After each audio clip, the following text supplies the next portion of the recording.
90களில் தமிழ் சினிமாவில் விஜய், அஜித், பிரசாந்த் இந்த 3 பெயர்களும் ஒன்றாகவே பேசப்பட்டன. அப்போது பலரும் அடுத்த சூப்பர் ஸ்டார் யார் என்ற விவாதத்தில் பிரசாந்தின் பெயரையும் கூறினார். ஜீன்ஸ், கண்ணெதிரே தோன்றினால், வின்னர், சாக்லேட்டு, மஜ்னு போன்ற வெற்றி படங்கள் அவருக்கு மிகப்பெரிய ரசிகர் பட்டாளத்தை உருவாக்கின. ஆனால் இன்று ஒரு கேள்வி எழுகிறது. எவ்வளவு பெரிய நட்சத்திரமாக இருந்த பிரசாந்த் ஏன் பின்னடைவை சந்தித்தார்? இது ஒரே ஒரு காரணத்தால் நடந்ததல்ல. பல காரணிகள் ஒன்றாக சேர்ந்ததே அவரது திரைப்பயணத்தை மாற்றியது. இந்த வீடியோவில் அதை பார்ப்போம். நடிகர் தியாகராஜனின் மகனாக அறிமுகமான பிரசாந்த் தனது ஆரம்ப காலத்திலேயே நல்ல நடிகராக கவனம் பெற்றார். காதல் கதைகள், குடும்ப படங்கள், இசைக்கு முக்கியத்துவம் உள்ள திரைப்படங்கள் இவற்றில் அவர் தொடர்ந்து நடித்தார். 1998 வெளியான ஜீன்ஸ் திரைப்படம் இந்திய அளவில் அவருக்கு மிகப்பெரிய அடையாளத்தை கொடுத்தது. அதன் பிறகு வந்த பல படங்களும் அவரை முன்னணி நடிகர்களின் பட்டியலில் வைத்தன. அந்த நேரத்தில் அவருக்கு ரசிகர்கள் மட்டுமல்ல, தயாரிப்பாளர்களின் நம்பிக்கையும் இருந்தது.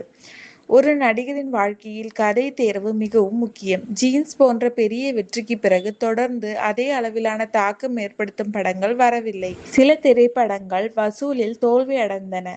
சில படங்கள் ரசிகர்களிடம் எதிர்பார்த்த வரவேற்பை பெறவில்லை. இது அவரது மார்க்கெட்டை மெதுவாக பாதிக்க தொடங்கியது. 2000 தமிழ் சினிமாவில் பெரிய மாற்றம் ஏற்பட்டது. விஜய் மற்றும் அஜித் தொடர்ந்து வெற்றி படங்களை வழங்கினார். அதே நேரத்தில் புதிய நடிகர்களும் வந்தனர். ரசிகர்களின் ரசனை மாறியது. இந்த கடுமையான போட்டியில் தொடர்ந்து வெற்றி கொடுப்பது மிகவும் சவாலானதாக மாறியது. பிரசாந்தின் திருமண வாழ்க்கை தொடர்பான பிரச்சனைகள் ஊடகங்களில் அதிகமாக பேசப்பட்டன. அதைத் தொடர்ந்து சட்ட ரீதியான நடவடிக்கைகளும் நீண்ட காலம் நடந்தன. இந்த காலத்தில் அவர் சினிமாவில் முழு கவனம் செலுத்த முடியவில்லை. இதனால் அவரது திரைப்பயணத்தில் இடைவெளி ஏற்பட்டது. சில திரைப்படங்கள் பல ஆண்டுகள் தாமதமாக வெளியானது. ஒரு திரைப்படம் நீண்ட காலம் தாமதமானால் ரசிகர்களின் எதிர்பார்ப்பும் குறைய வாய்ப்புள்ளது. சினிமா உலகில் நேரம் மிகவும் முக்கியமானது.